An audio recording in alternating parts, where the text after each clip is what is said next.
Welcome to the Unheard Cries of a Mother, the podcast, where we dive into the raw, unfiltered stories of motherhood, the joys, the struggles, the sacrifices, and the triumphs.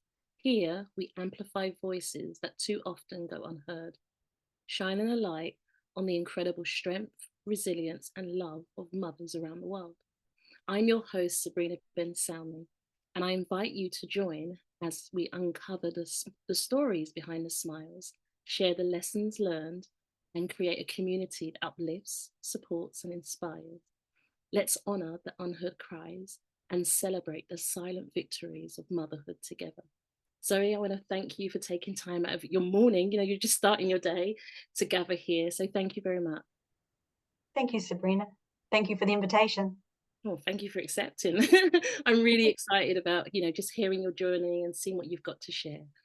So we're going to dive straight in with our first question. Can you share a pivotal moment in your motherhood journey that shaped who you are today? Look, I have two, and it's quite, one is a particularly gritty story, but I have chosen to share it after exploring with you and the space you've created here for sharing these kind of stories and normalizing these kind of experiences. The first real turning point for me was I went back to work very early, not because I had to, because I chose to. Like, I love what I do. And I was a strong believer in taking my child with me. So I wore my 2-month-old baby in a front pack and I flew across to Australia to do a workshop, thinking, what's the problem? We've got this, I'm a all-in-one package. It's all that she needs is on me.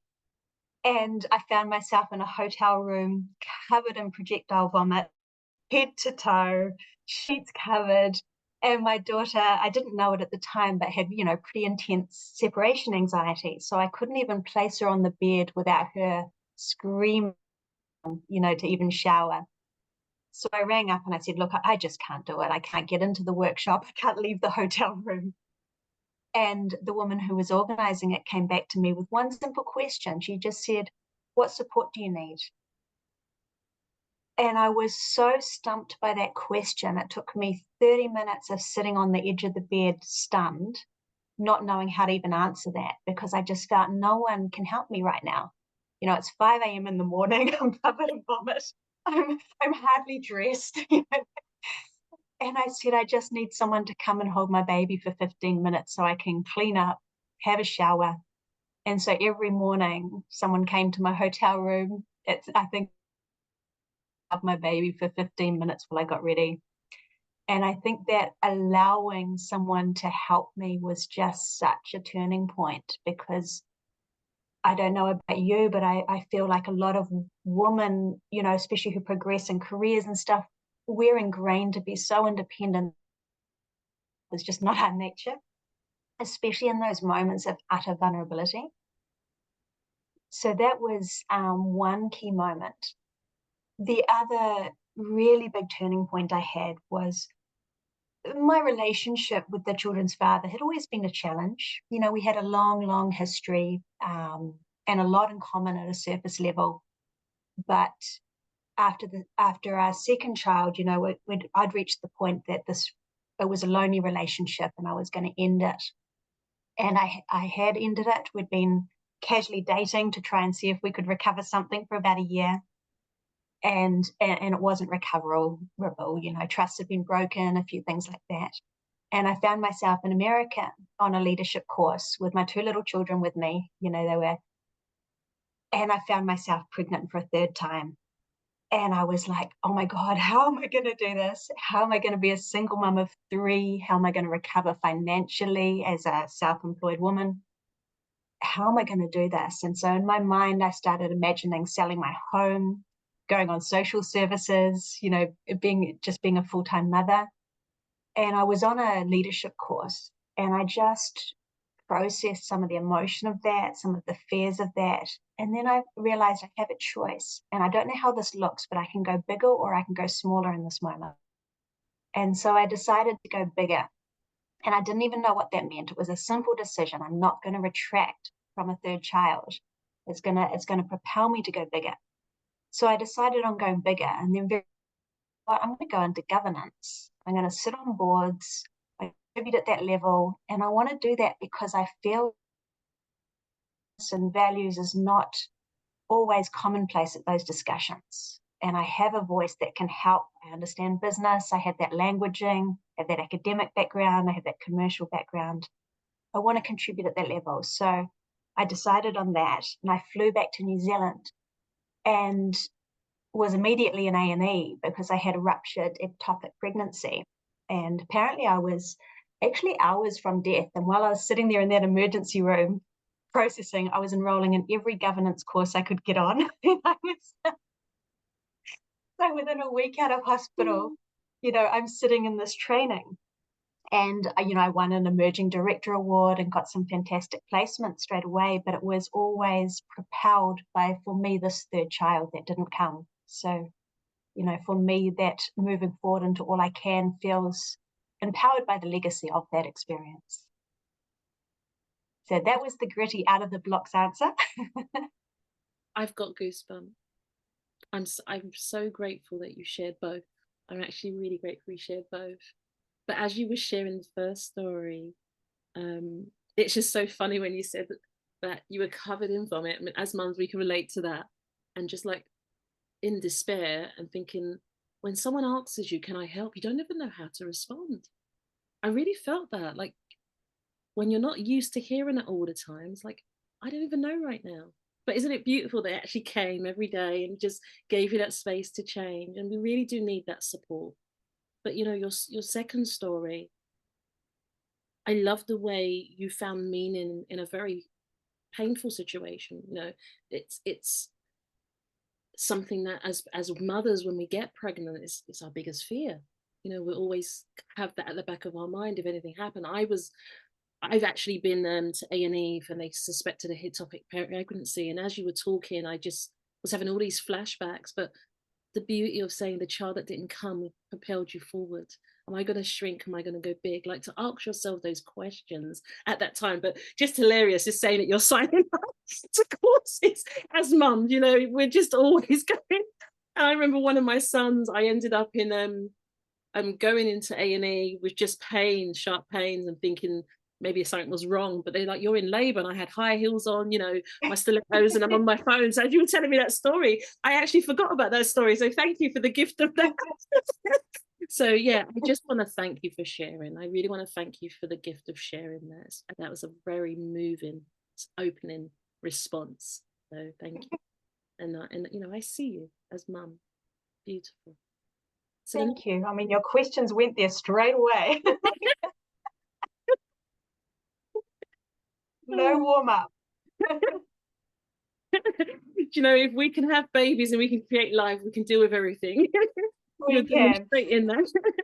So the next question is, what I can't stop laughing. What's one part of your story that you feel has gone unheard or unacknowledged? It's quite interesting because early in my career, I had a lot of business success. So I set up my first business at 21. I had like 320 staff around the country and a co-owned business by the time I was 22. Amazing. So I don't know if you've heard of the term a paper millionaire. It's a superficial term where you get to call yourself a millionaire, but you never see the cash. Oh, I love it. I learned that term early on. And I actually sold out a business when I was 28 and went to third world countries and started doing a lot of work in Nepal. And the work in Nepal has never been seen. So it's been extraordinary. I connected with women's groups over there and a beautiful man called Shiram Devkota. And together we set up a charity, and he would do this community liaison. And I would bring executive groups and money across from New Zealand for programs, and it would empower these women. And the snowballing that happened with these women over there was just unbelievable. And it taught me the power of when, I guess, people with shared intentions come together. If you really want to make a difference and you just collide, even only for a moment in time, with another person who makes a difference, ripples are set off. And this happened in Nepal. And the only people who even have a fraction of understanding what I've done over there are the women in Nepal and the people who have come with me and contributed to that. And it's quite amazing when you say what goes unacknowledged. I would say that area of my contribution, but also in parenting, immediately all of that vanishes when you have a child and you are nothing but a mother. So your ego is completely unacknowledged. Like there is no satisfaction for the ego, I think, in parenting. It's a very humbling, service-driven moment, and the ego has to go to rest, unless, and it goes a little hungry, especially if you've had profile and other things, and so you do need the support of being, even what you're doing with this interview, that support of being seen is a connection, but a healthy one for the ego. So I would say that's the most unacknowledged area too, my ego and Nepal. Do you know, I would love, when we actually include links, please send me a link to the work you did out in Nepal, if that's okay. I'd love to put that on there to include that. But I love what you said about motherhood. Like you can achieve so much and then people just see you as just a mum. And it made me think about something that I saw on social media one time, where the child, I can't remember who it was, but there was a child saying, out in the world, my mother's a superwoman, but at home, I get to call her mum. And there's something so beautiful and sacred about that. And I love the way you said it. It is part of the ego that has to go to rest.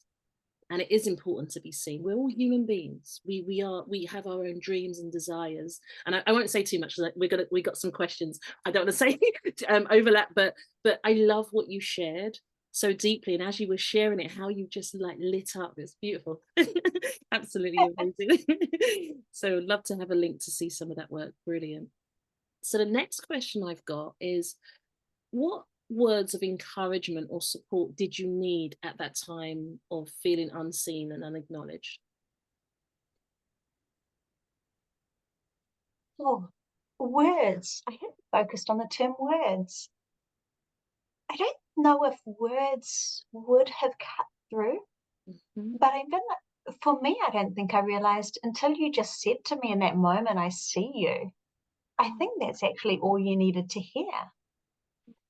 Because especially, I had pretty attached children. And so my arms were never free to hug anyone else or to do anything without them.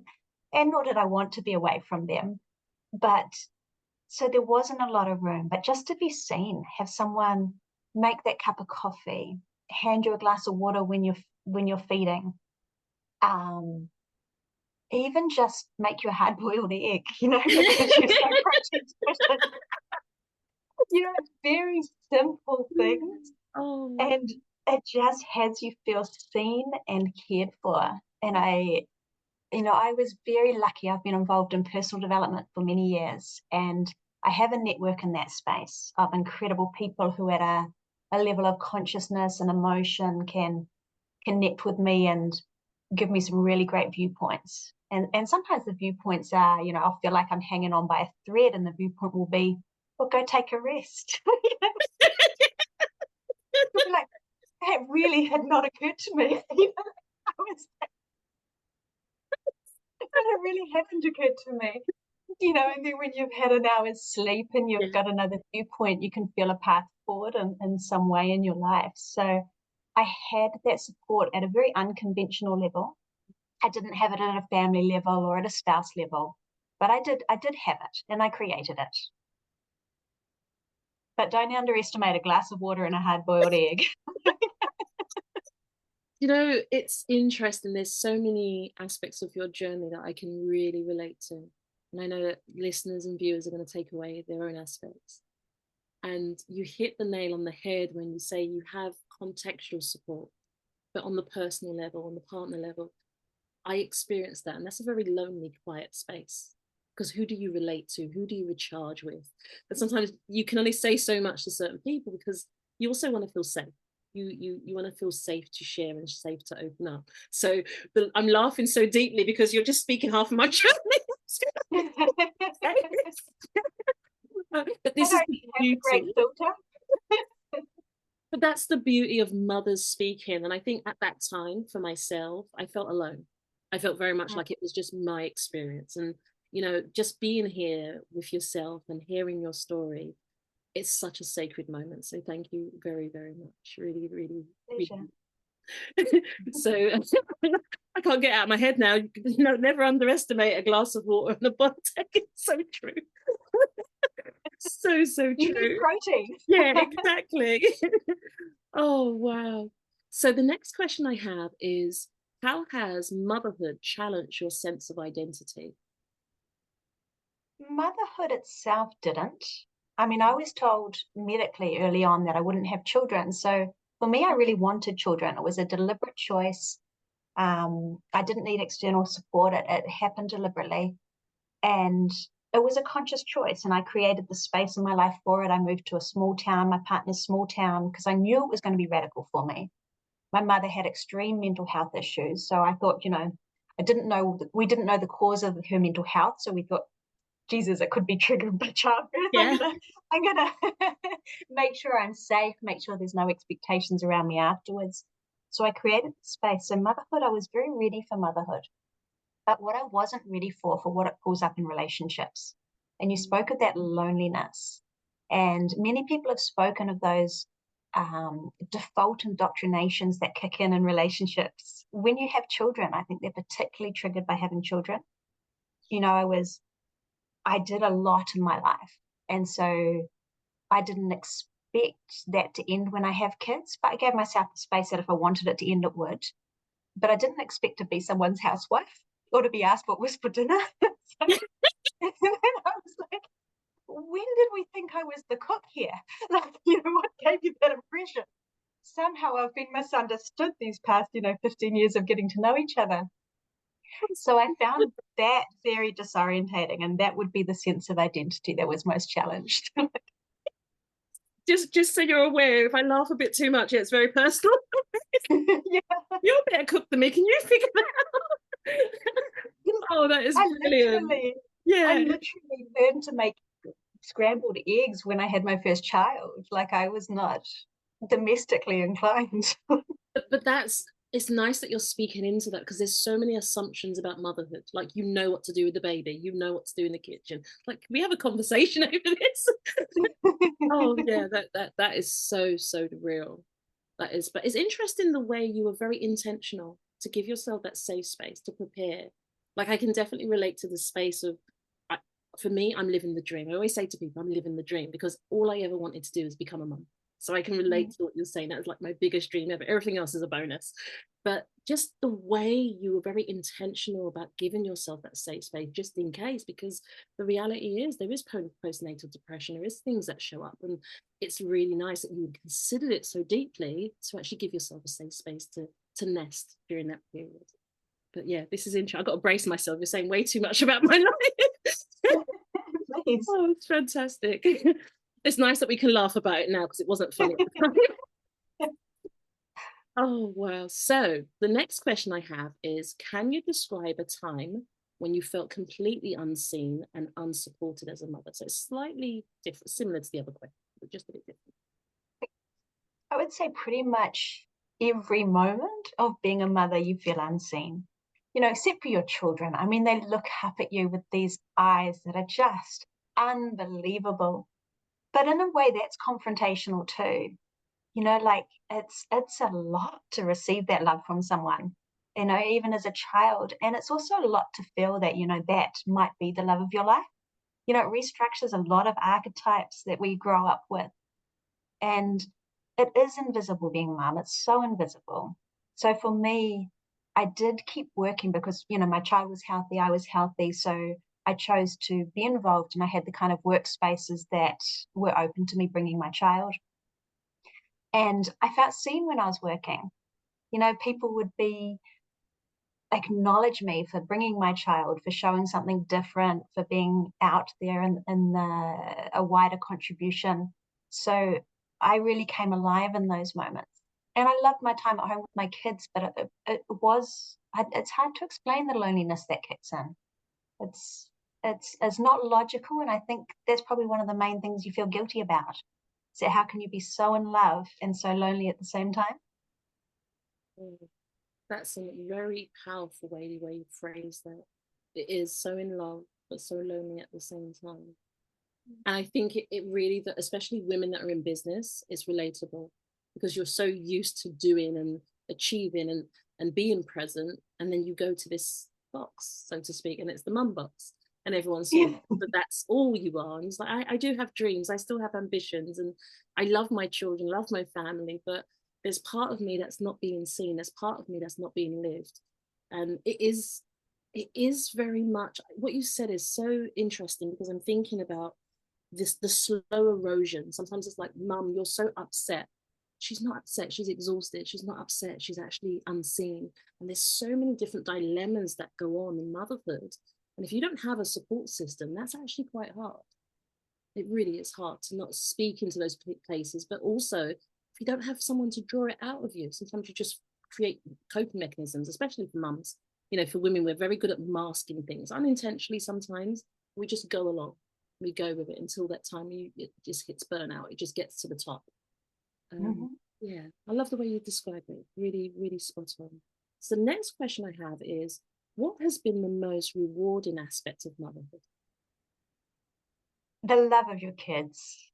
I mean, your kids, mine do. My two little girls, they're 9 and 11 now, and they just adore you, and they're just such beautiful teammates, and they challenge a lot of your self-doubts or negative thoughts. I mean, my children will say, Mum, I don't know why you don't think you're beautiful. You're stunning. Yeah. Oh, bless him. My little one always says, Mummy, you're exceptional. That's just so gorgeous. Oh, I love that. Oh, that's beautiful. And it's just gorgeous. And I think the other thing that I really have loved is, I didn't even realize, but just finding my own way. My children were, as I mentioned before, very attached, and I probably was too. So for me, it wasn't okay to be away from them, not even hardly for a second. But I had colleagues or clients who would say, well, Zoe, we're not losing you purely to motherhood. You're flying up to Auckland, you're doing this workshop. And I was like, but my baby's 6 weeks old. She was like, oh yeah, I hadn't realized she was quite so young.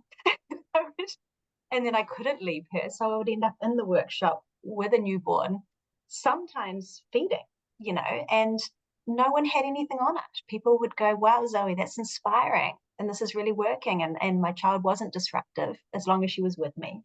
And so, on reflection, it didn't even occur to me that I was challenging cultural norms. And years later, young women in those workshops would write to me and say, I saw you do it. And so now I realize I can. And, it's beautiful, but it wasn't conscious. I just literally couldn't leave my child behind. Oh, I love that. And there's something very sacred about you choosing you and those invisible messages to others. Because, like you said, it wasn't conscious, it was unconscious. You just couldn't leave your child. But look at the message of love that went out. Look at the message of liberation. That just, yeah, priceless. Absolutely priceless.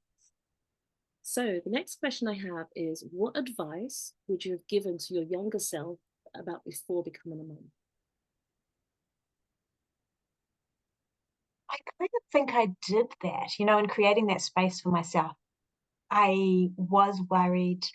I was willing to challenge cultural norms, and I wasn't doing it for the purpose of challenging cultural norms.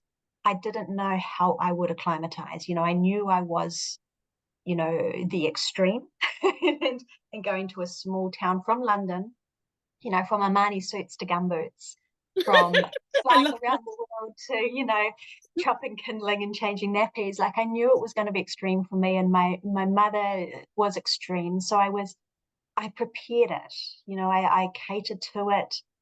And I think if I was to give myself one advice, it would be around allowing yourself to rest. And I think you need to actually tell yourself to rest. And it used to irritate me. My father would say, Zoe, go and rest. And I was like, I don't need to rest. What are you on about? Like, I'm like, I'm sure I'll be placed on the spectrum at some point, but I just never felt a need to rest. But you do burn out. You're out of touch with your body. You're not in feel with what your body needs. And you pay a price for that at some point. So giving that permission to rest, whether it's for a day, a week, a month, whatever, an hour, you've got to give that to yourself. regularly, and especially once you've got kids, even if you can keep going. It's not about keeping going. It's about staying present with your body and your body's needs and its capacity. I want to thank you for actually speaking into that so early on in our conversation, because I think motherhood is one of those aspects of that guilt, the guilt of, oh, is it okay to rest? Like, I can't possibly rest for so long. What will people say? How would I look? You know, just all of that negative self-talk. And you've just said it so eloquently in that, even if you don't feel like you need it, just have that as a habit. Have it ingrained into your daily routine that you actually rest properly. It's not good going back to back. It's not good burning out the candle on both ends. And it's a silent one that will creep up on you. And I think as women, you know, we get to a certain age and then we realize the thing, actually, you know, I'm tired. It's not physical time, I'm not really tired. I'm tired to the bones, you know, I just feel tired. I know what that is. Yeah, exactly. So I'm really glad you said that, because for our listeners to hear it, it's like they could just take a deep breath. Like as soon as you said it, I went, oh, yeah, it's so true. Because early on in motherhood, you just keep going. And you do go, I mean, don't tell me to sit down. I can't sit down. I've got this to do and that. But your problems and your duties are so loyal. They'll be there when you get back up. But it's best to rest. So thank you so much for sharing that. Very, very important. And let's be honest, at some points, you know, I was getting up at 1 a.m. to do the laundry. Of course you do. You're like, oh my gosh, the laundry hasn't been done. And I just felt, you know, I could be sane if the dishes were done and the laundry was done. But then as you start to really relax into yourself, you know what? The dishes can wait a couple of days. The laundry can pile up. I can spend a week in my PJs if I feel like it. It doesn't mean I'm depressed. It just means I actually don't give a damn about that stuff right now. Right now I'm tired and I'm just going to enjoy my kids around the house. Like, I think that's okay. And I didn't know that. At the time, I thought that meant something might be wrong. Yeah, exactly. Oh, it's so funny. After you've had a few kids, you're like, oh yeah, that'll wait till tomorrow. Yes.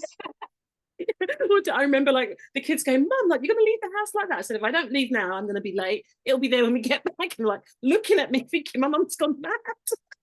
Well, even people coming around to the house and you quickly shower and clean up the house, and then you realize, you know what? Why am I putting on this pretense? You know, like I'm not. No, it's true. No, it's very I'm in true. my PJs today and the dishes went done. Do you know what? I can still love having a friend over for a cup of coffee. Yeah, and the reality is those friends will sometimes love to come over and help you out. They would really like say, you know, if I go to my friend's house and it's like, I'm like, I go straight to the sink and, you know, wash up. And I think it's so touching and real. That's the rawness of motherhood. The reality of how we just push and push and push. But actually, if we don't push so hard, if there are bits that we can do, if we don't push so hard, actually, we would thank ourselves for it later. Yeah. Well, one of my friends, you know, one of my habits, I love business. So if I'm at home with any mum, within 6 months of knowing each other, I would have set her up in a business. It's how my mind works. But one of my closest friends, you know, she knows that a turnaround company doesn't intimidate me or stress me. My finances don't, because I'm confident at that level. But you give me a house out of control and I'm in overwhelm. And she'll just come over and pick up a broom. And that just gives me such a sense of relief I could cry. And there was a beautiful family. I didn't know them well. And when I first separated from my husband, I have a big rural property and I'm a city girl.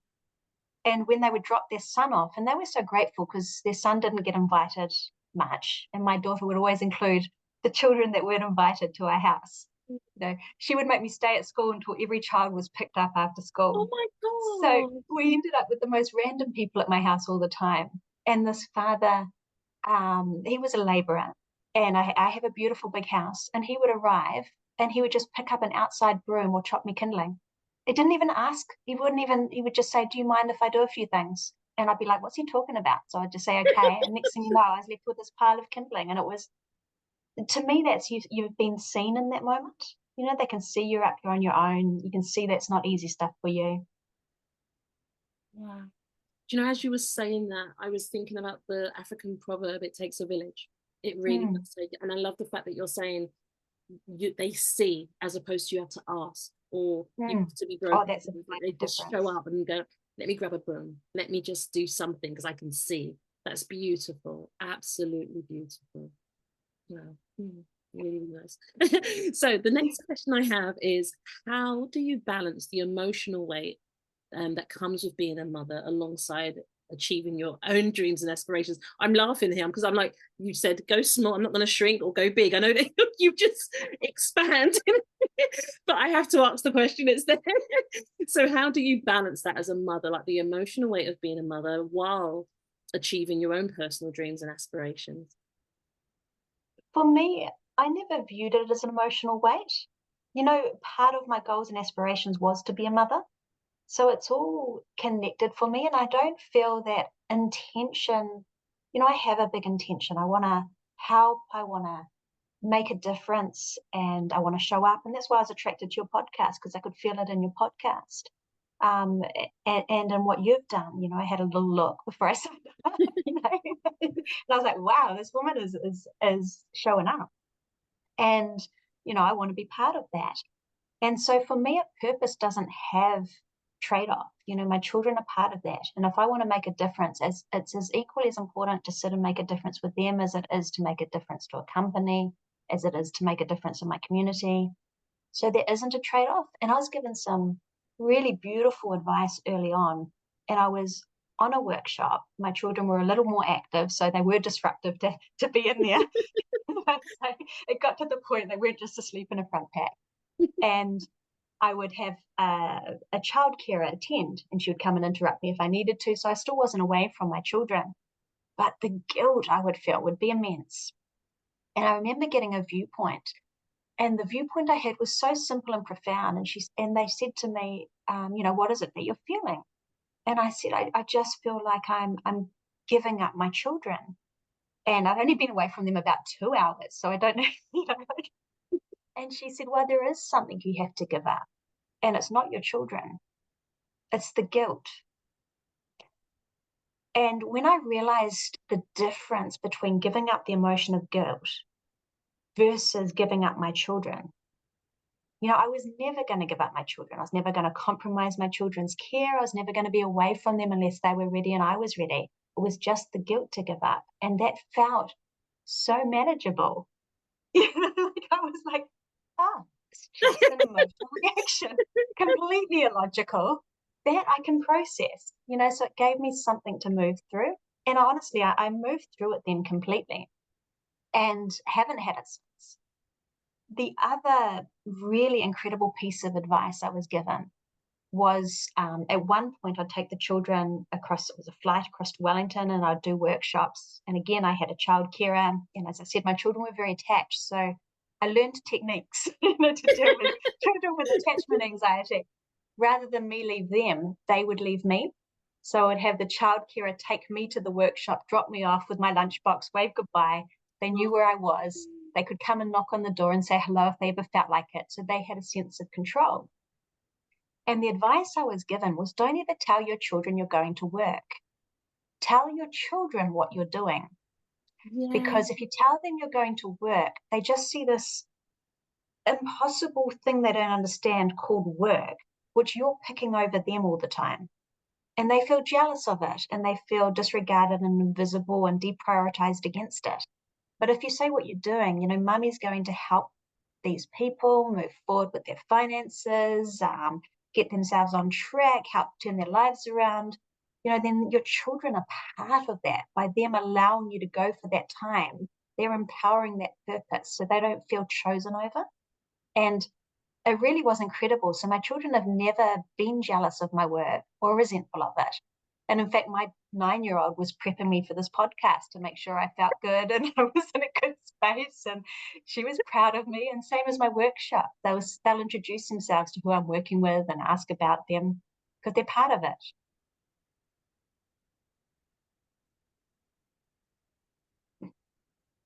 Ooh. Do you know, yeah, I'm struggling. You have, speaking to you is actually bringing back so many memories. My children are a lot older now, but this example you've given is something that I live by. And children will end up, to some extent, resenting work because work is the thing that takes my mum or my father away.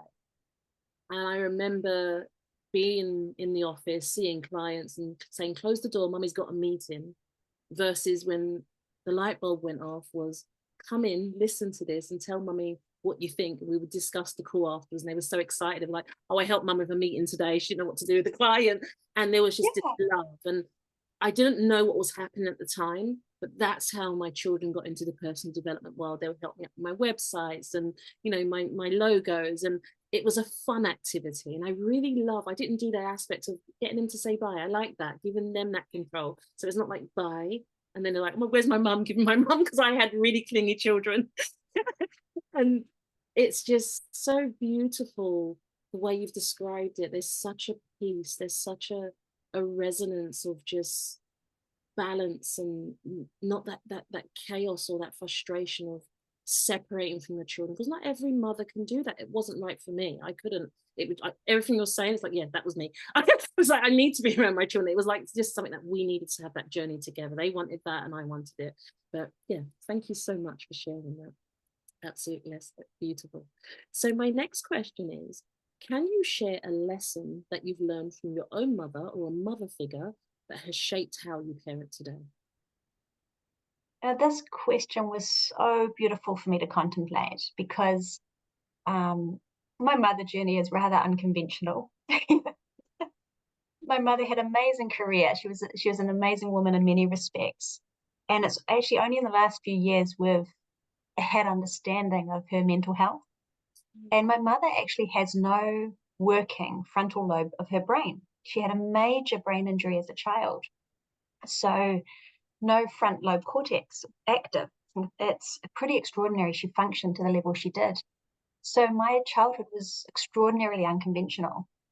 And what's quite beautiful about my mother is she doesn't bias anything. So she has no emotional bias. So she doesn't hide or cover up. She'll say, I won't share some of the stories because they're probably a bit too extreme and they're not really my stories to tell. They expose someone else.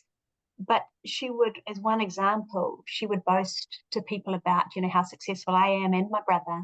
And she'd say, yeah, I believe in self-raising, like the flour. And, literally it was self-raising, the flour, like baking flour. So we would cook for ourselves. I was the older child. And that she had, because she didn't have those indoctrinations on herself. She didn't have that filter.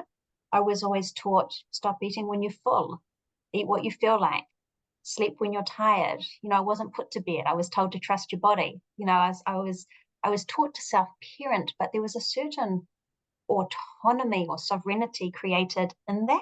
If you take the empowering aspect of that. And I remember one very profound moment. I don't know why it came up, but my mother asked me, that question a child is always asking, what do you want to be when you grow up? And I would have been about, I don't know, 10 or 11. And I said, I want to be an astronaut. And she just said, oh, what are you going to do about it? And so I wrote a letter and I said to NASA, I want to be the first child in space. And I had no stamp and I had an envelope and I went and put it in the post box. And about 2 months later, this couriered parcel arrived from NASA. No way. With coloured photos of everyone that had ever been to outer space, with rocket ships, and a personalised letter saying, look, we're sorry, but we can't take children yet. It's just not safe enough. But if you study this at school, you can go. And that was just, I have full credit to NASA's PR department. I mean, what an empowering response. And the post service to even send on my letter. Exactly. Oh, wow. It's encouraging, it was really deeply encouraging. There's something very organic with the way you take lessons from something that could be quite painful. You started like that at the start, but I love the way you actually explained your self-raising childhood, but just how it helped you to find your own autonomy. Like you learnt your body, you learnt your own choices, you learnt you at some level you wasn't taught that things were impossible. Like your NASA story, that's incredible. And like you said, for them to actually, the postal service to actually send your letter and for NASA to respond the way they responded, it all intertwined with letting you believe that everything's possible. So I'm sort of getting a peek. Thanks for sharing that story. So I'm getting a peek as to where your go big comes from. because you just know that there is no limit. You can go as big as you choose. And I think that's incredible. Absolutely incredible. What a beautiful story. I mean, I talk to my children like that now. They'll say, you know, Mummy, how much chocolate can I have, you know, after dinner? And I said, well, how much does your body want? And she'll say, oh, 2 or 3 pieces. I said, that feels good. Or she'll say, oh, I just want you to make the decision for me tonight, Mum. I said, okay, have 2 or 3 pieces. You know? Or I say, you know, what's our agreement on, you know, what's your iPad, you know, going to be across the week? You know, what do you think's the right amount? And then we'll make an agreement on that together. Or, you know, how do we become more of a teammate? What could you guys do to contribute? What do you feel is within your, you know, your willingness? And we'll come up with a plan together. But I think that is influenced by having a mother that didn't parent with indoctrinations. Very, very powerful. Very powerful for young, especially in this day and age now, where obviously gone through the lockdown. There's so many different issues that's coming up at school, and for young people to know that this is okay for me. I've met my limit. I don't need to ask my parents that I feel safe outside of the home and in the home, that I can actually know what's right for me. That's so empowering. It really is empowering. Next question is, how do you define success as a mother?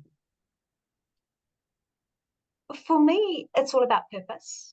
You know, I ticked the conventional boxes quite early, so I kind of, you know, for me, creating, as I said, the paper millions, I realized it was a cheap measure, and it was in many respects imagination. You know, it's like this prestigious imaginary concept we create and many pursue.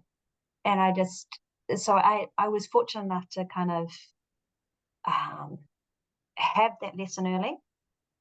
And then I shifted into, well, if I was just intentional about making a difference, what would that look like?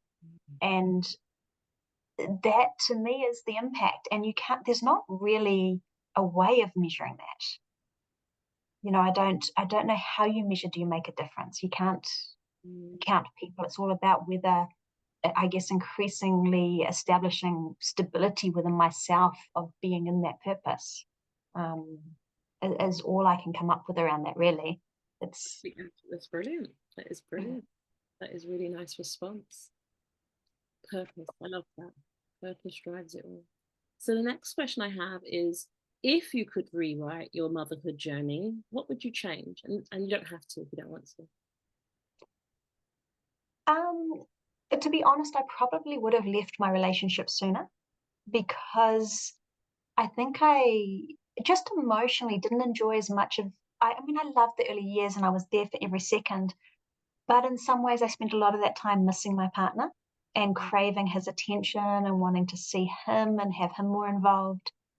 And I think I would have, rather than that fighting to shape that or have it be what I want, I would have just let that be and taken that braver choice sooner, you know, even though I don't know how I would have or what I would have created. I think just being brave enough earlier would have been the only reshape I'd done. So letting go of those archetypes of how my family should look and actually go, you know what, this isn't that. You know, I'm not investing in the potential of something. I'm making a decision based on the actuality of something. Wow. That is actually life-changing advice. It's something I can definitely relate to, and a lot of mothers I've spoken to, that if we had listened or honored our intuition and found the courage at that time and we knew it was the time, we would have liked to have done it sooner.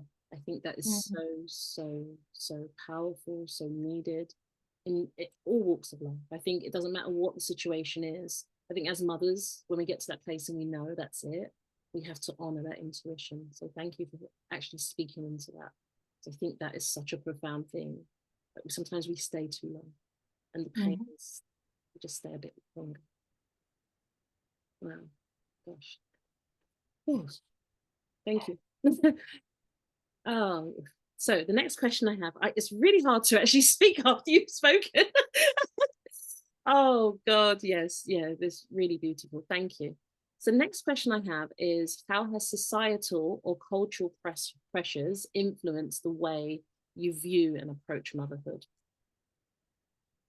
I don't think it influenced the way I parented, but it influenced the doubts I had about the way I parented. So I always did it my own way. I co-slept from day dot. I I fed my children. I was capable of it. It wasn't easy, but I did it through till like 2 years old, both of them exclusively. I took them everywhere. I wore them for what I later heard the term was the fourth trimester. I just wore them for the whole time. We're continuing this as long as possible. And I couldn't stand leaving them to cry. I remember the strangest terminology I ever heard, and I don't know if this is something said, in the UK, but in New Zealand, people would say crying makes a child's lungs stronger. And I used Yes. to think, what a weird viewpoint. Like, is there any science behind that? Like, seriously? It seemed like such a strange idea. And I was like, I'm not leaving my child to cry for their mother and not be heard. So I would, literally, if I tried to leave my child for a second and they wouldn't sleep without me, I would run a shuttle to them because I'm not going to have them cry for me and not be responded. So, but it had me feel, people would put terms: are you a helicopter parent? Are you this or are you that? Or is there attachment anxiety because you won't leave them to cry? And it's not until you've got a few years of separation and perspective and you realize, you know what? No, my child has anxieties and they do need me this close. Same as like I tried to leave my child at kindy. And everyone's like, leave them to cry it out. And I tried, and I'd sit outside the fence and I'd cry in the car. and then, and then I realized that the teacher didn't call me and my child cried for 2 hours. And so we never went back to kindy. And I always remember I had the most beautiful nanny. I hired a nanny. My child was about 2, and I was in America. And I said, look, she's of the age, she can't really come to the workshop because she's crawling and, she takes attention now. So I left her with the nanny, and the nanny called me after 10 minutes of leaving her. And she said, and I felt uncomfortable because I don't know as a mother, you can feel it. Yes. You feel the anxiety. You don't know if it's yours or theirs, Yeah. or it's your this child. And I was actually walking back up the hallway at the same time she was calling me. And she said, Zoe, and she was an amazing, amazing nanny who had her own baby with her in a front pack. And she even offered to breastfeed my child. And I was like, oh, that pushes my comfort zones, it's not something that's occurred to me. And I was like, okay, we'll give it a go. And but it didn't work, so we didn't. She wasn't fed by another. She tried, but it's okay. I'll try this. I don't need to be conservative. And she said, I don't think your baby's ready to be left. And I was like, oh, thank you for saying that, because I don't think that either. And it was just such a relief to have her make that okay for me. I wasn't a neurotic mother. I wasn't a helicopter parent. I wasn't any of these things. And as soon as I picked her up, she fell asleep in the front pack and would sleep. And for the whole 10-day workshop, she slept anytime I walked into that room, Oh God. just so that she could stay on me and with me and not squirming or just to be part of it. And I feel so grateful for that nanny's advice. What a beautiful nanny. That is Mm. really beautiful. And at that moment you feeling seen, like you're saying, all those labels that people put on just you bonding with your child. And every child's different. Some children do want to go down. And Some are fine like that exactly, and but then thrive like that. exactly. But the pain, like even I was told the same thing, let them cry, put them in the room down, put them in the room far away from you, like let them self-soothe. So they call it self-soothing here. I remember a Mm. mother saying to me, you realize that's a man that doesn't that actually said that. And I was just like we having this conversation and I just felt so beside myself because sometimes you're thinking, am I doing it wrong? Am I doing it right? Like you're saying, are you being really clingy? Are you just like doing too much? But sometimes you just know that your baby needs you. Your baby needs you, and that particular baby needs you in that way. But you're a mum. You just trust yourself. You allow that to unfold. And I think it's wrong for someone to impose on what that journey is between you and your baby Mm. at that time.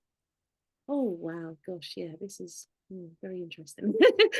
What role has community played in your journey, Zoe? Has it been a source of support and strength, or has it been something that you struggled with?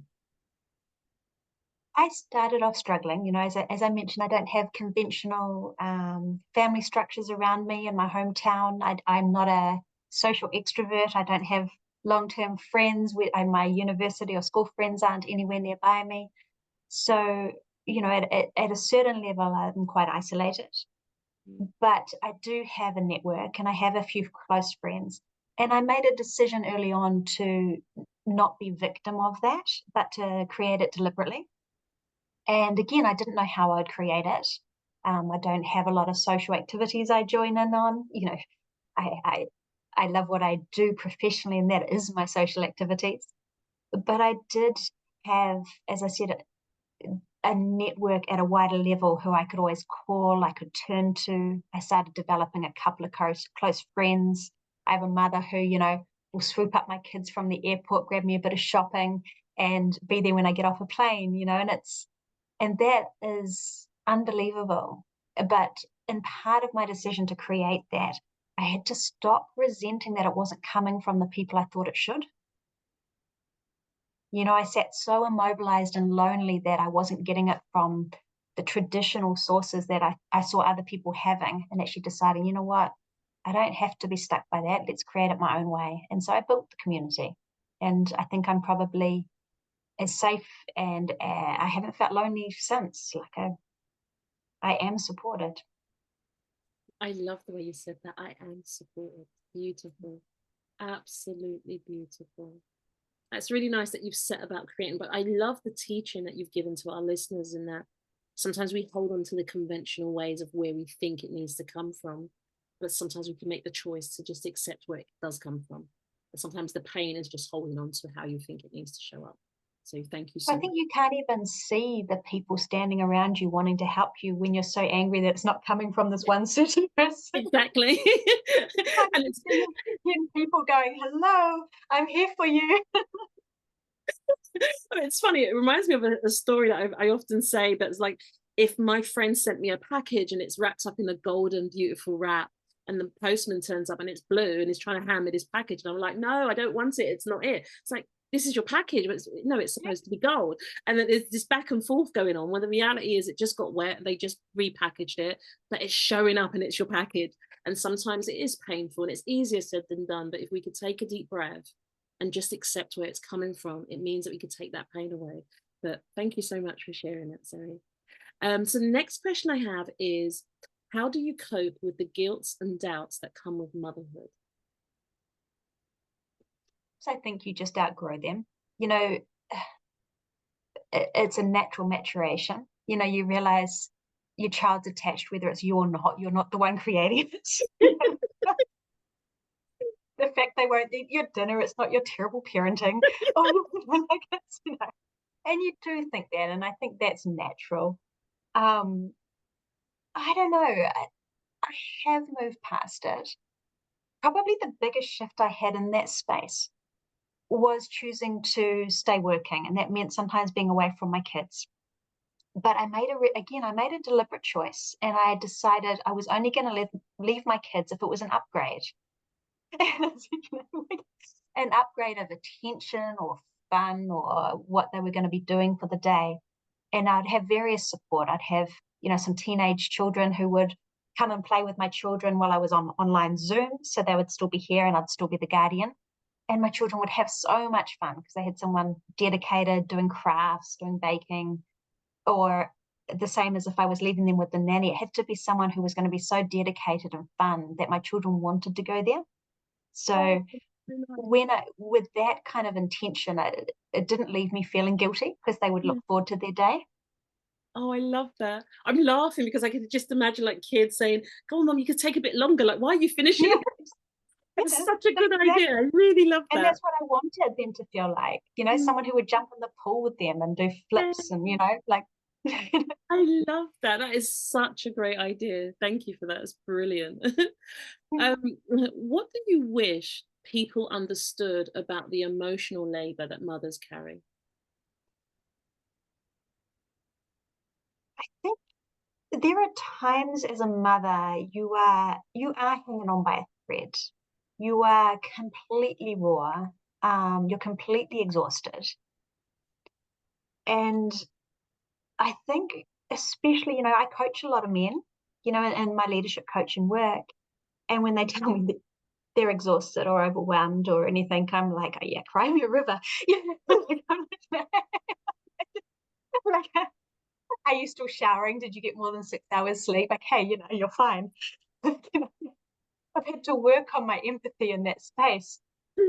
And I think, and sometimes men I've seen, and I apologize for the gender skew of my conversation, because it is traditionally in No, that I space. think yeah, no, it's just context, which is playful. Yeah, and there's always exceptions to that. Men have raised young children. Absolutely. But I think they do take it personally, and they get hurt that their wife isn't, loving or giving them attention at times, and it can create rifts.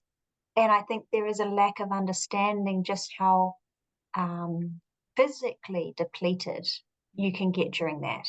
Not only at a bone level, a brain level, a protein level, a calcium level,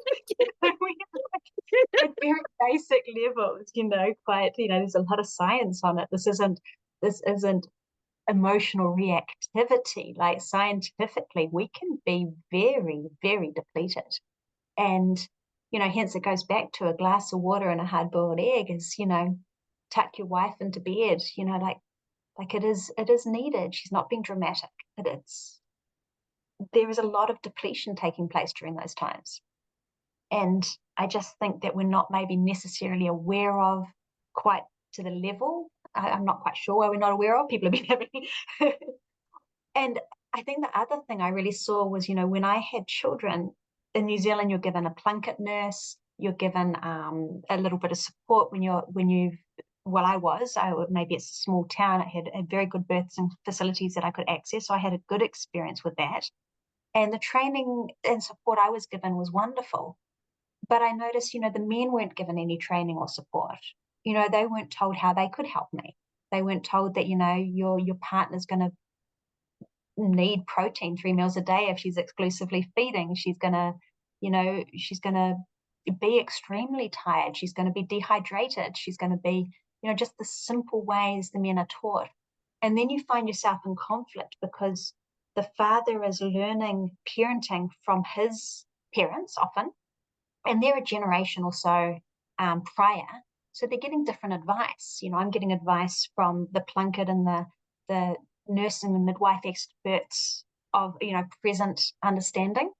And they're a generation before. So then I'm correcting my partner saying, well, that's not how I'm being taught, or I want to do it. And he's not liking being told how to parent by me. So I just feel like there's, I don't know, more support at that wider level or understanding that could be developed that could make it a little bit more easier to be more there for each other and knowing where we're actually at. I really love what you mentioned about the journey of the advice and support that the mums get. But there's that gap between how comes the father's not being prepared for what's coming, how to support along. I know there's like antenatal here in the UK, but I was speaking to a male friend about this only recently, actually, even going as far as saying, baby showers, it's all about mum and baby. And you can see where the distance will be created because dad's just on the sideline. It's like, it's his baby too. Like, why is he not included? Why is he not prepared? And it's like this sideline watching for a father. This is how he explained it, that he just watches on the sideline, and then his wife is distancing from him, and then she comes back and corrects him. So there's this mesh, and it's like, how do you go on this journey together, and how does communication keep going? I think a lot of the services and support systems, it's really important to include that, because it takes the weight off the mother, because you are then correcting, you are then saying that's not how it's done. And it's like, you've got 2 generations behind, sweetheart, I really wish you could just speak to me. Or it's quite an interesting dynamics to explore from both perspectives, because it is draining for the mother. But from the father's side, I've heard varied stories, and I'm going, that's quite horrifying, actually. It really is horrifying. And you can see why certain things happen during that period. But I'm really glad that you shared that. Thank you so much. I really appreciate it. But there is so much emotional labor. You are quite right. And the depletion, dehydration is a big one. You know, protein. I love the glass of water and protein and the boiled egg. I'm going to remember that from this interview. Absolutely brilliant. I'll be going The around one saying takeaway I've had on the world is that people are drinking more water and eating boiled eggs. I love it. It's brilliant. So the next question is, what legacy do you hope to leave behind for your daughters? I mean, I think there's a lot of work to be done on the planet right now. Like, you know, we are, from many perspectives, we're in a little trouble.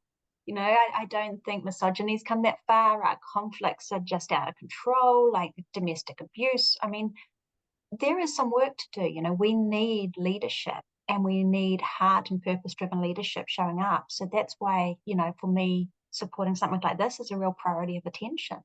So, you know, I want to leave a healthier consciousness for my girls. I would like them not to be a back step from where it was in my experience. I'd like it to be moved forward in a slightly better way in some way if we can.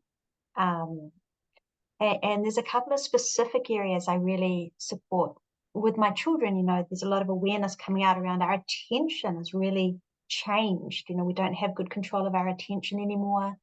And so I do a lot of tools and exercises with my children around attention. And some simple things like Simon Says games, you know, that strengthens attention, nothing quirky or woo-woo. You know, there's really scientific basis around the need to keep stable. And I think the need to stay human in a generation that is becoming AI, online, filtered, plastic surgery, you know, everything else we have running, you know, to stay real and human and connected. And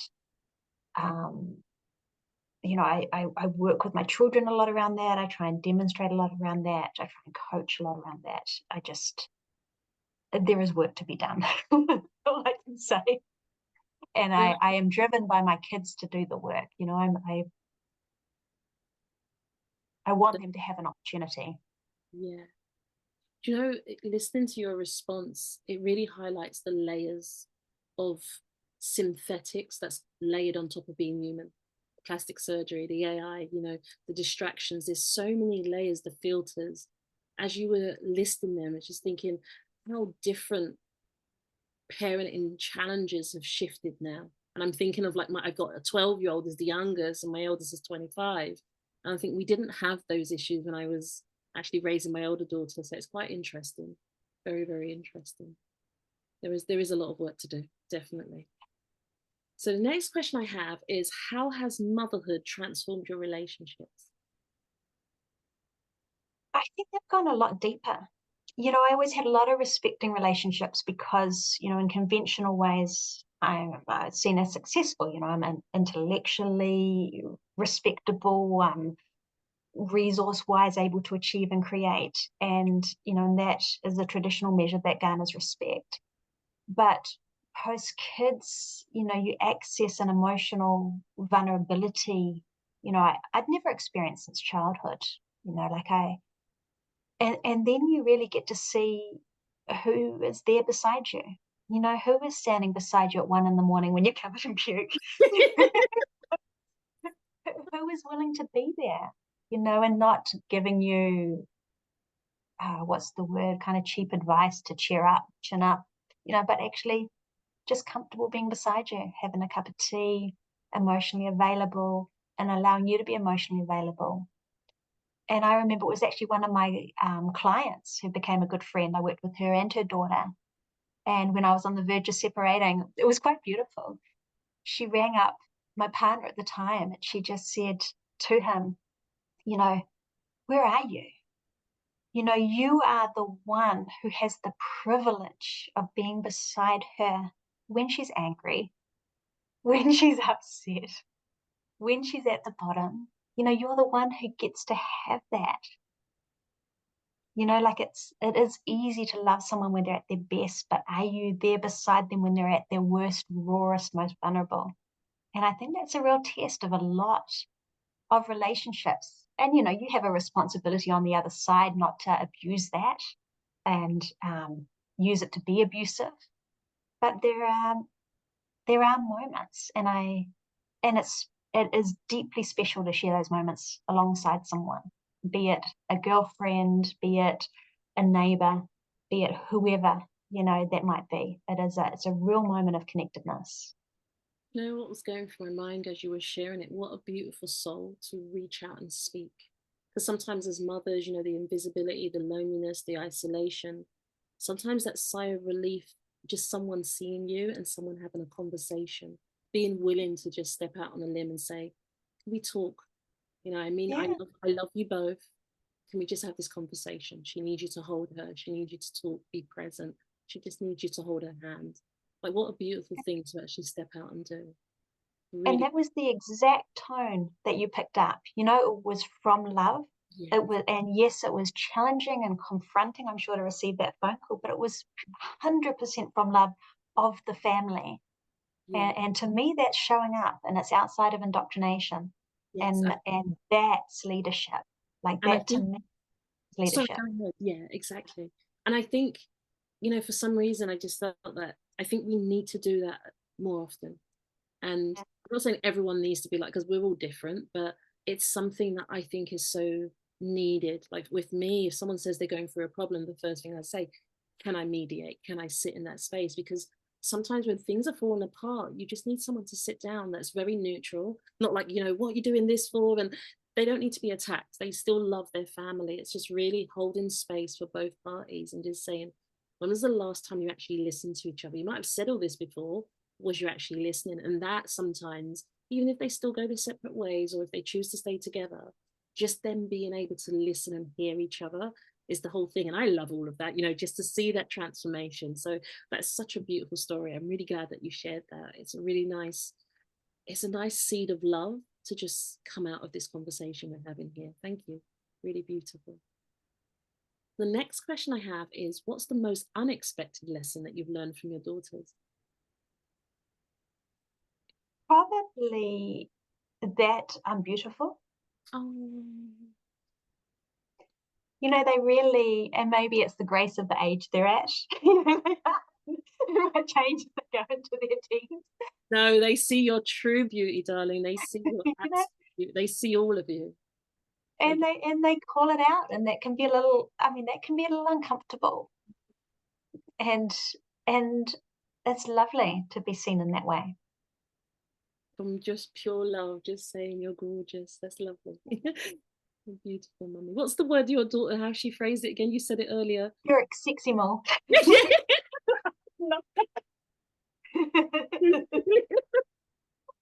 Oh, that, yeah, all the problems go away. Yeah, of course I am. Oh gosh. Yeah, that's beautiful. So the next question I have is, if you could change one thing about how society views and supports mothers, what would it be? I'd have mothers feel whatever I could do to have mothers feel less scared. I know a lot of full-time mums. I'm in a small town, so there are a lot of full-time mums. And they look at me and I can see them a little daunted, Mm. going, "Oh, you do so much." And that makes me deeply uncomfortable because I can tell you it is easy for me to fly away for a day of work. I get to have a shower, I get to have a coffee. It is harder to stay home. And in those days I've got support around me, and I'm creating an income that gives me a little bit more latitude of decision making and optionality. And I think we sometimes get intimidated thinking if that person appears to be doing more, they are doing more. And I think the truth is we are always busy. We are always full. No one is more full or more busy or achieving more than the others. It's just what we've chosen to put attention on. And so to not be daunted or intimidated by the other mother next to us, but actually realize that sometimes doing more is actually easier. And sometimes it's more fulfilling, and you don't need to be energized and supported before you can. Sometimes it's the other way around. Very, Sometimes by deciding for something, you then restructure that creates that space for it. So I would just encourage, and not that women have to do that either, but just to be a bit more brave in that what they may want to be doing or want to be involved in just might be possible if they decided to. I love that. It doesn't get easy if you don't do it, but if you do it, taking that first step makes things change, and doing more is sometimes easier than doing less. That's really beautiful. But I think also that motherhood, there's a sisterhood message there. There's a motherhood message that as mothers, there's a commonality. We all have challenges in motherhood. So how can we be a bit more supportive with that instead of frowning upon a mum doing more and sort of saying, well, you're doing too much? Maybe just lean into that and see it as inspiration for you also to take a leap. And I like what you said, if that's what you choose to, you don't have to. Not every mum wants to do it that way. So that's beautiful. Just being kinder to each other, having more compassion. And I think that's, Yeah. thank you very much for sharing that. So how has motherhood changed your perspective on yourself, your goals, and life in general? I would say a few things. It's, it's made my purpose bigger. You know, I really feel compelled to help as globally and as broadly and as much as I can this planet for my children. And it might sound grandiose. I don't mean it in a grandiose sense. I mean it in a really deep sense of purpose. Like our children need a chance. And a chance isn't leaving them a house. Yes, it's great if we can leave them access to owning their own home or things like that. The chance is actually a chance in consciousness that we're going to have a quality of some sort. We're going to be outside of some of these conflicts. We're going to access more care, more global environmental welfare. Like, we need to give these kids a chance. And I don't know if we've done enough work there yet. So I think we need to go for it. And I think that when you are a mum, especially probably a single mum, you have to, I had to learn organization and planning doesn't follow organization and plan. Things are unpredictable. You can have an amazing week of work or month of work or plans you're going to get involved in, and then the children are sick or you're sick or the floods hit or, you know, and learning to be unattached to that and more purpose driven and less. And for me, you know, I have a deep planning background. I was a university lecturer in strategy planning, and when I first had kids, I was like, right, I can do this all if I'm just really organized. You know, I don't cook a bolognese for dinner. I cook a bolognese for 2 weeks of dinner. And I do 3 different meals and I rotate it. You know, I'm an efficient woman. There's not a lot of time, and I don't drive past fast foods to get home. You know, I live rurally. So, but being organized and planned, you cannot actually rely on that if you want to do more. It comes down to actually the lesson I've been working with within myself recently is acceptance. Just purpose and acceptance. You know, my day is what it is. Don't fight it, but keep my intention anyway.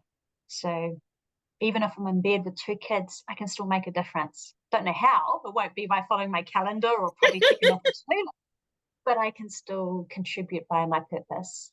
And that takes a bit more creativity and a bit more intuition. But that's accessing more of myself and including more.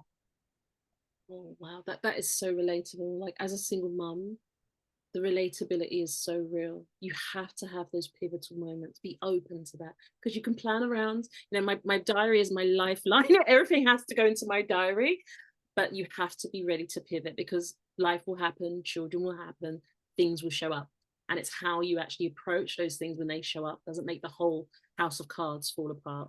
But if it does, you just start building it again. And I really love that message around that because, you know, the meal prep, everything, yeah, perfect. In bed, like, yeah, I'm going to have night to myself. All of a sudden everyone comes and it's like, okay, this is what we're doing. You have to have that level of allowing life to just happen. Sometimes there's a bigger plan and, you know, just enjoying it, being present. They don't stay small forever. They grow up so quickly and there's so much you can learn from each other. So thank you very much for that wholesome response. Brilliant. Absolutely brilliant. So what did you sacrifice in order to become a mom? I mean, from one respect, you could say I sacrificed a lot. You know, I moved from London to a small town called Motueka. You know, I gave up Armani suits for gumboots. There's not, you know, really networking opportunities here. I'm not anywhere near my clients. And I didn't know if my work would survive this. You know, I'm not out and amongst it. So, you know, it's extraordinary to have an opportunity to be on a podcast, you know, from my small little town in top of the South Island of New Zealand. You know, I used to, you know, I've been to it prior to children. You know, I was doing awards in New York. I was getting, you know, when I first moved to this town, British Gas would fly me back to the UK to work. You know, after a few years, they stopped doing that, you know, but doesn't continue. But I wouldn't call it sacrifice. You know, I really wanted to be a mum, and I was really aware I didn't have conventional mum foundations in me. You know, I wasn't a natural baker. I wasn't naturally all that maternal. I'm, you know, early in my business, I used to be called Ice Queen, you know, as intellect on legs. You know, I wasn't heart consciousness. I've learned that later in life. And so it wasn't a sacrifice. I wanted, like everything I do, I wanted to do it well. So for me, being in a small, wholesome town around lots of stay-home mums who knew the difference between buckwheat and wholemeal and made their own bread, and you know, I've got chickens now, like 14 chickens in the backyard. I don't chop my own firewood. I'm about to learn to use a chainsaw because the floods hit me and down trees. But so I'm going to have to move across a little bit. But it was nurturing environment for me and the skills I needed to learn as being a mum. So I've never viewed it as sacrifice. It was so deliberate and created deliberately. And I think because of my purpose or fortunate, clients still worked with me. You know, so when I had kids and I couldn't travel straight away or as much, I had CEOs say, well, can we come to you? And they would fly down to Motueka, and my house was this rundown, and I have a CEO of some big trucking company or something sitting on my couch and a newborn in my lap, and we had 2 days coaching together and restructuring their business strategy, and it was beautiful. And then he would be wiping my benches because most of these CEO men hate the OCD. And I was like, oh, whatever, they can leave my house. It's all right. Wow. And so it was beautiful. You made it work. You went big. I love that. That's absolutely beautiful. I love that. Oh, wow. Your life is a beautiful example of just going with the flow, getting rid of the labels and how you think you need to show up. Is that just the raw essence of who you are is the value. And however that shows up, people are willing to fly out for that. Babies, the vomit, all of it, just bring it all. We'll wipe it down, we'll get the brooms out, we'll make it happen. We just want to have the gift of you. So, you know, that's collaboration, right? And that's community, and that's authenticity. And in some ways, I think that's what we need to evolve more to. And I didn't know that in advance. And some have been doing it the whole way through. But I do think that is the evolution needed for humanness. Yeah, that's beautiful. Who were you before you became a mom? I was this Amani suit wearing, high heels, who also spent probably 3 months a year in the Himalayas doing aid work in Nepal. So I had this extraordinary free life. When I sold my business at 28, I was being paid out over 3 years. So, and I would volunteer in third world countries, and then I would do cruise ships in Saint-Tropez. You know, it's been extraordinary. So it was, it involved a lot of travel, it involved a lot of freedom. And so, you know, part of the learning into motherhood is how to have that freedom and be a mother. And I used to joke, you know, as long as I've got my 3 passports with me and a visa, we're good. It gets more of a challenge now that they will have fully paid airfares for children from New Zealand to go anywhere. You know? Oh, that's brilliant. I love that. Really beautiful. So, what is the gift of motherhood? Probably the love and the companions.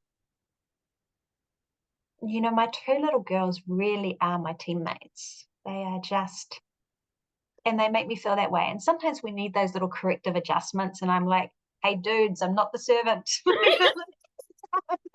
What's happening here? They're like, oh, sorry, Mom. I love it. I love it. I want to thank you for the gift of this coming together. There are so many memories popping up as you're speaking. I remember our journeys are fairly similar in parts of loneliness and isolation. But I remember, as you were speaking, I remember me saying, my team are in incubation, because they were very young, they were growing up, and I just had a sense that we would just grow through life together.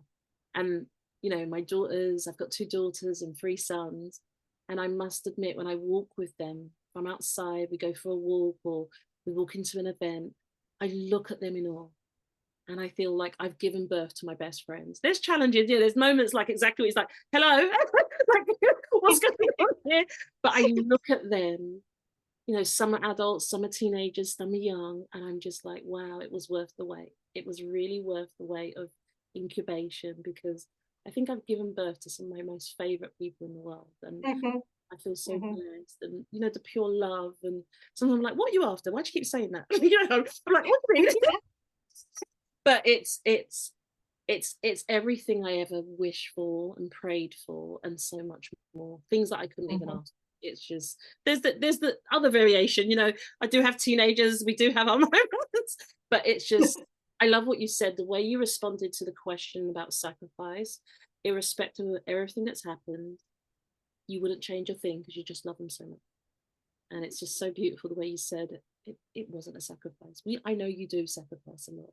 But as a mother, it's just like, it's not for me, it's love. So thank you. It's a choice. Very true. Very, very true. So we've got a few light-hearted questions here. So trivial questions. So the first one is, if your daughters were to write a book about you, what would the title be? Oh, I actually asked my 9-year-old just before we started this.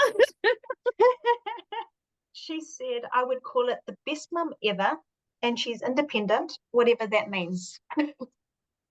Oh, wow. Oh, give her a hug for me. I love that title. It's really nice. It's so beautiful. Oh, that's really nice. I struggle asking the questions sometimes. I'm not prepared for the responses. Like, oh, melts your heart sometimes. So the next question I have, what's your funniest mum fail moment that you've experienced? Oh, I have 2. One was I had a large opportunity for work, and it was coordinating a board and a senior leadership team of a iwi entity in New Zealand. They're very large. And so I flew up. It was 2 flights. I had a newborn with me, and I had aligned they were comfortable with me bringing my baby with me. And it was an early start the next morning on a Saturday morning, and I had 2 left shoes.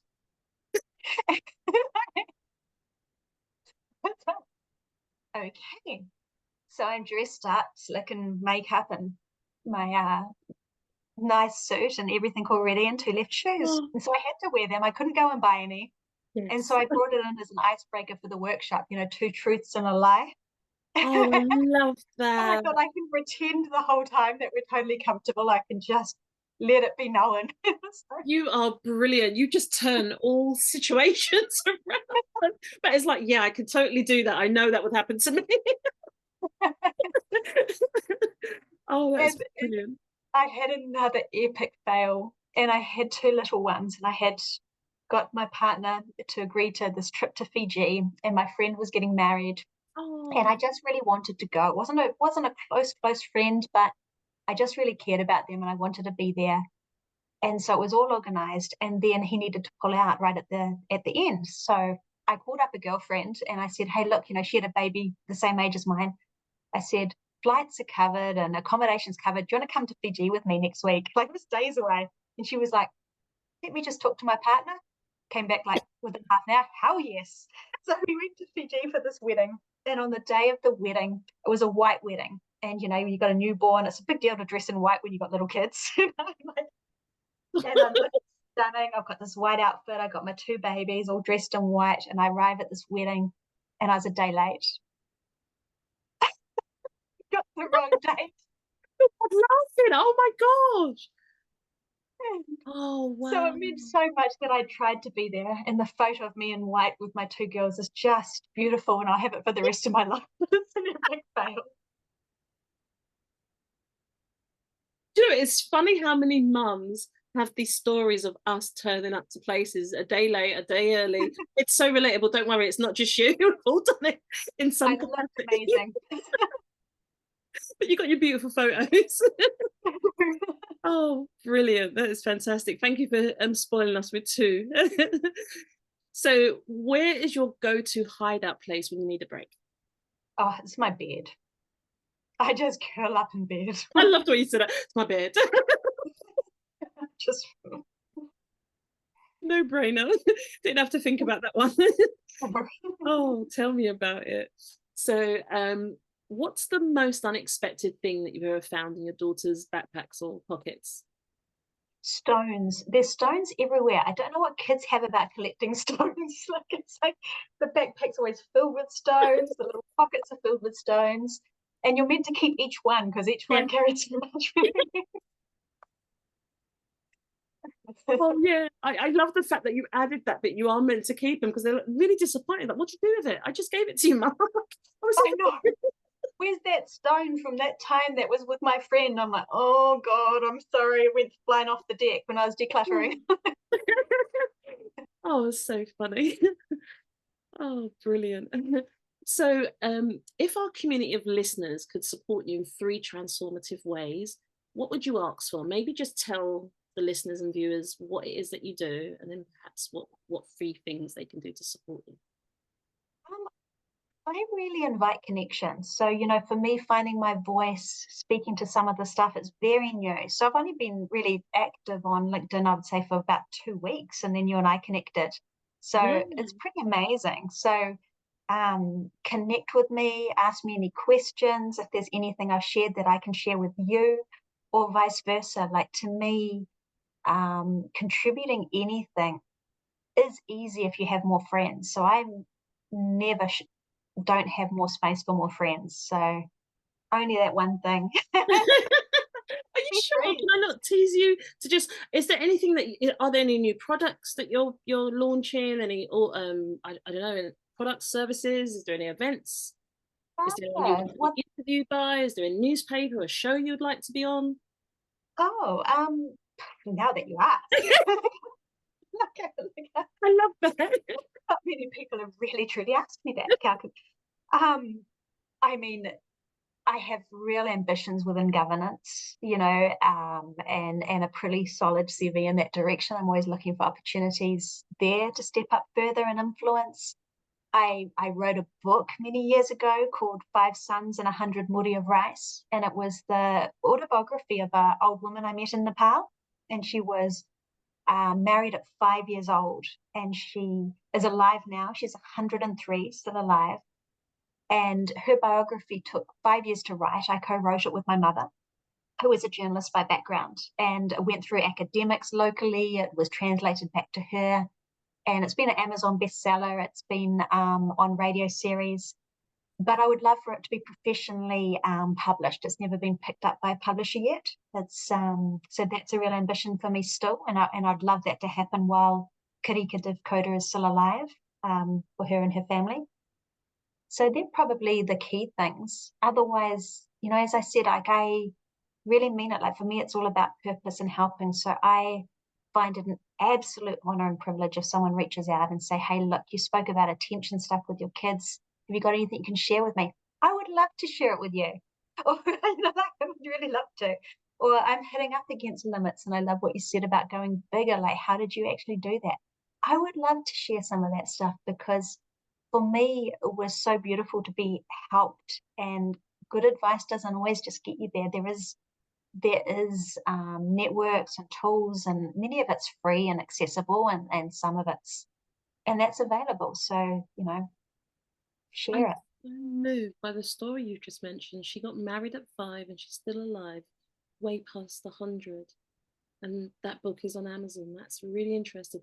We can have a conversation about publishing houses and things. It's something that we do, but although it hasn't been picked up by a traditional publishing house, we can discuss perhaps setting up a publishing house to get some of the stories you've got maybe published in-house under your own house. So we can talk about that another time. But that's incredible. I'm just really moved. And is it quite a common story in that community? that they get married quite young, or just her story is quite? Well, the academics in Nepal said it was a surprise to them as well. Five is young there too. Yeah. But it was, of the time, and I found it particularly interesting. I mean, she's illiterate. We had to have a female translator and recording device for it, and the Nepali academics and villagers said this is a story that's of value to Nepal as well. These stories of the culture, especially illiterate women rurally, they're not captured. None of these stories get captured. They don't have the time, they don't have the writing abilities, so and it captures a history that, although shocking, was part of the element. It doesn't happen so much now. It still happens in extreme situations and but it's not a cultural norm over there. And I found the story so remarkable because, from a Western perspective, it covers topics like trafficking, rape, exploitation, really harrowing topics. But from her, she has none of those labels on it. To her, it was just, life was hard. It was as gritty as this conversation. Life was hard and I got on with it. And my goals were for my kids and to empower my kids and get my daughters educated, have enough. Her dream in life was 5 sons and 100 Muri of Rice. That's why we called it that.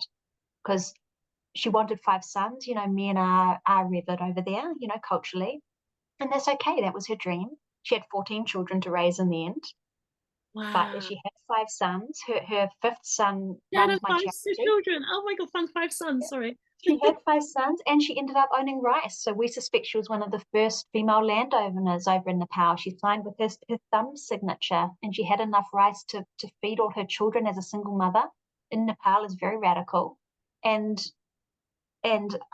she had enough. She ended up doing micro lending. She was pretty extraordinary. Absolutely incredible. I would love to hear more, but we can include the link for the book into this. So if you could send that to me as well. I'm speechless.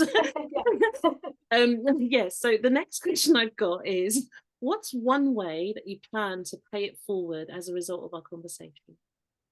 Well, I'll definitely be following you now and your other podcast. and the woman you bring in and the community you're creating. So I will, do my best to feed in and empower that community that you're building around you, because I do like what you're doing here. Thank you so much. And it's an honor to have you here as well. How do you hope sharing your story on this podcast will impact others?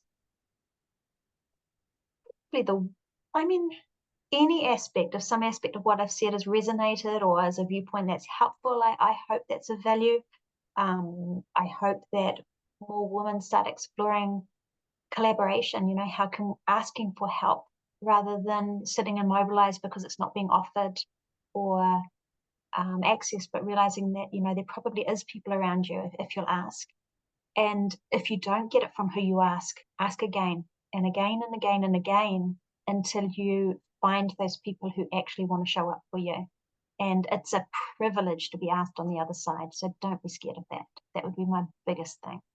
I love that you actually said that, because I think sometimes there's that guilt or that shame or that fear of burdening someone, but there is really that gift of them being able to pour into you, serve and help.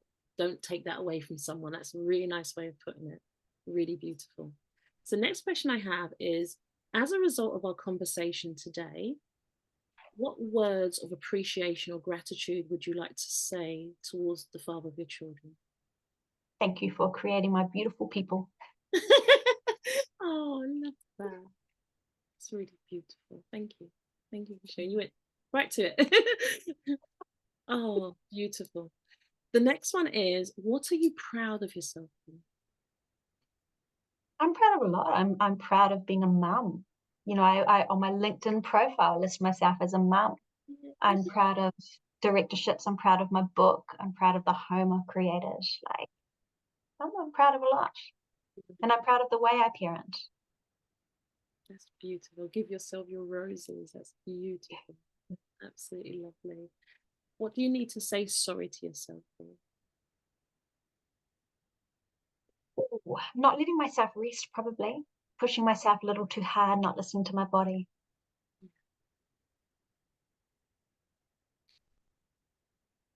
Well done. Doing a great job. Next one is, although you've said sorry, what do you need to forgive yourself for? another raw one on this one. Losing a child in the Himalayas. So my first pregnancy, I still continued my trips to Nepal, and I was so careful, and the water was pure. I didn't exert myself physically. I was treated like a princess. There was never not a umbrella over my head for the sun, but I miscarried, and I was absolutely broken by it. And it's funny because, later I found out why, and there was a medical issue that caused it, and I later miscarried in the lounge room of my house, not moving in my second pregnancy. So it wasn't, like, I know scientifically it wasn't because I went to a third world country, but it's still hard to forgive yourself for what you might have done that created that experience. I want to commend you for sharing that. I really want to commend you for sharing that. Thank you. Next one I have for you is, what do you want to say thank you to yourself for? I think being brave enough to do it my own way. And it didn't even feel brave at the time. It was just kind of, I didn't feel like I had another option. But I'm glad I didn't follow the wider indoctrinations. And sometimes it was emotionally challenging. Particularly challenging. In Nepal, they have an isolation period when a woman has a baby. And I've been to Nepal 20 times. I've been working there over the last 20 years.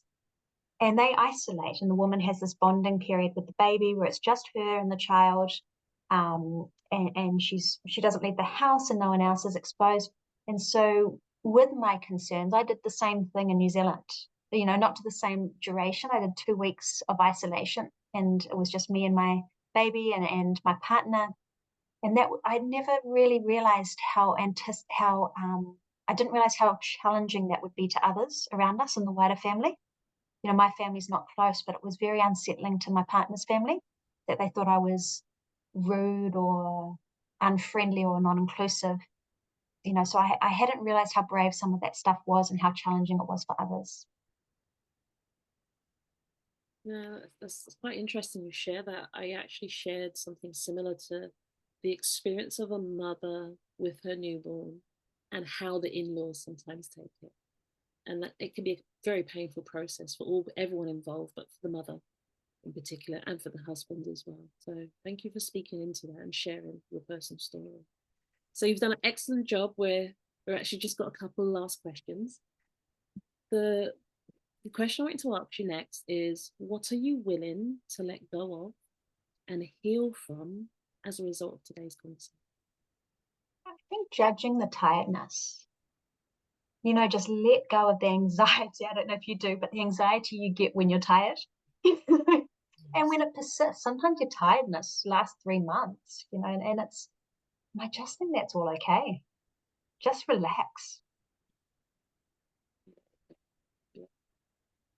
Yeah, speaking into the tiredness of mums, that is definitely needed. It's tiring. Yeah. Simple as that. Exactly. And just let it go. Thank you so much. So the final question is, do you have any final words for our listeners? Is there anything that you just wanted to say as a final message? Just that there's always more options. And I think we can get pretty immobilized and think that we have only one bad option or another one. And just widen out, talk to more, include more viewpoints until you can see a path forward if there's something taking place that you're not comfortable with. Be it in your marriage, your working situation, be it with the children, and the other viewpoints aren't right answers. They're just more viewpoints for you to include until you have a viewpoint that feels right for you to move forward with. So just widen out on that stuff. Like, you don't have to be immobilized. I love that message. I really love that. There's something about this that kind of seamlessly connects the way you entered this conversation and the little golden nuggets you've been saying, like, know yourself, listen to yourself, honor yourself, give yourself permission. This is your motherhood journey. Just release, just enjoy. And you get to choose. You get to choose. And I love that. Just taking all those options and then choosing what one fits right. So Zoe, it's been an absolute pleasure. I did struggle to actually continue with my questioning because you were just sharing so many golden nuggets, so many truths, so much rawness, and it really moved me. It really has. And I want to thank you for taking time out of your morning to come and meet with us here. So thank you very much from the bottom of my heart. So listeners, let's turn words into action. If you've been moved by today's stories, think of how you can offer some support, no matter how big or small, whether it's through a kind message, shared resource, or connecting with our guests. Let's build a community that uplifts and empowers each other. Thank you for tuning into the Unheard Cries of a Mother. Your story matters. And together, we can create ripple effects of understanding, support, and transformation. If today's conversation resonates with you, please like, comment, and subscribe. And share this episode with someone who needs to hear it. Remember, as mothers, we are stronger together. Until next time, let's keep uplifting each other and turning unheard cries into powerful voices. Thank you so much.